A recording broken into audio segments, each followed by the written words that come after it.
चमकपुर गांव में गोपाल नाम का एक लड़का रहता था। उसकी सौतेली माँ और बाप ने उसे घर से निकाल दिया था। उसकी सौतेली माँ ने सब कुछ अपने और अपने बच्चों के नाम पे कर रखा था और गोपाल को हिस्से के नाम पे 3 गायें दे रखी थीं। गोपाल पढ़ा लिखा तो बहुत था, पर नौकरी ना मिलने के कारण उसने सोच लिया था कि वो अब उन तीनों गायें की खूब देख रेख करके उनसे जो दूध मिलेगा उसे बेच के अपना कारोबार चलाएगा।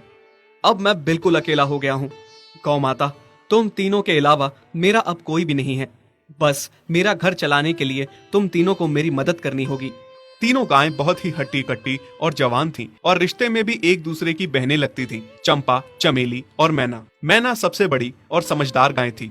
चंपा गर्भवती थी और चमेली को अभी अभी बच्चा हुआ था। वो दूध दे रही थी, जिसके दूध को बेच के गोपाल का थोड़ा बहुत घर चल रहा था। पर गोपाल को अब चंपा और मैना पे पूरा भरोसा था कि जब उनका बच्चा हो जाएगा तो वो खूब दूध देने लगेंगी और जिससे उसका कारोबार अच्छे से सेट हो जाएगा।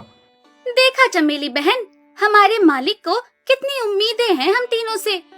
हाँ चंपा, सुना मैंने, मालिक ने हमसे कितनी सारी उम्मीदें लगा रखी हैं। और उम्मीद रखे भी क्यों ना, कितना समय खर्च करते हैं मालिक हम पे और कितनी सेवा करते हैं हमारी, कितना खिलाते पिलाते हैं हमें। और फिर हम मालिक की उम्मीदों पे खरा ना उतरेंगी तो धिक्कार है हमारी जिंदगी पर। सही कह रही हो बहन तुम। चलो हम तो मालिक के लिए कुछ ना कुछ कर ही लेंगे।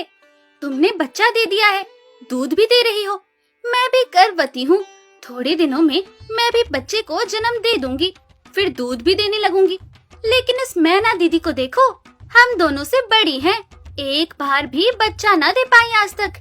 क्या इसका फर्ज नहीं बनता मालिक के लिए कुछ?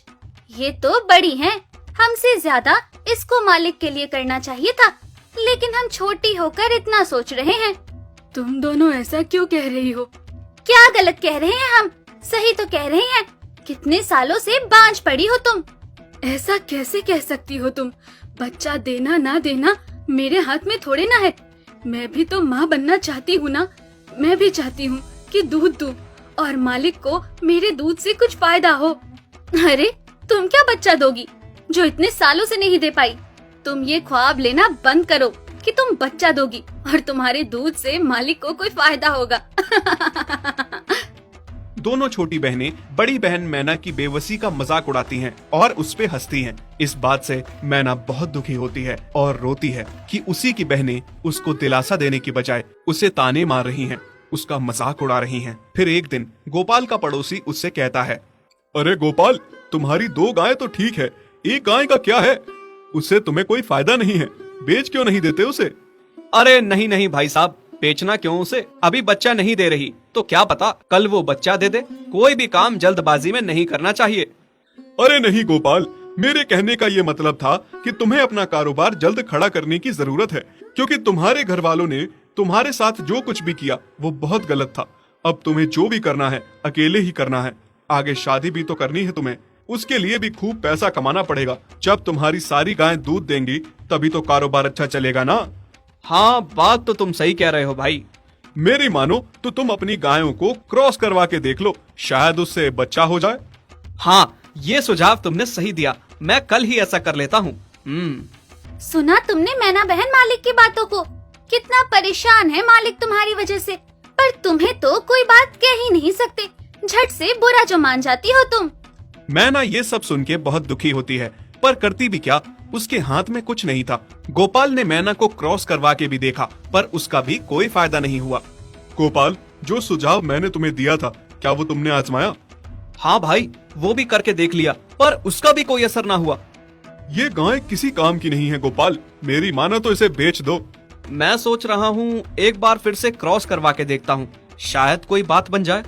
देख लो, पर मुझे नहीं लगता। देखा, इन लोगों को भी पता चल गया तुम बच्चा नहीं दे सकती, तुम बांझ ही रहोगी। सही कह रही हो तुम दीदी, इतने जतन करने के बाद भी बच्चा नहीं हो रहा तो अब क्या होगा? गोपाल मैना को एक बार फिर से क्रॉस करवा लेता है। दोनों बहनें चंपा और चमेली मैना के बांझपन का मजाक उड़ाती हैं और उस पे खूब हंसती हैं। फिर एक दिन मैना चमेली के बच्चे के साथ खेल रही थी कि तभी चंपा देख लेती है। हाँ देख तो चमेली दीदी, ये मैना दीदी तेरे बच्चे के साथ क्या कर रही है? मुझे समझ में नहीं आ रहा, तू इस बांझ के साथ अपने बच्चे को कैसे छोड़ सकती है? जब मेरा बच्चा आ जाएगा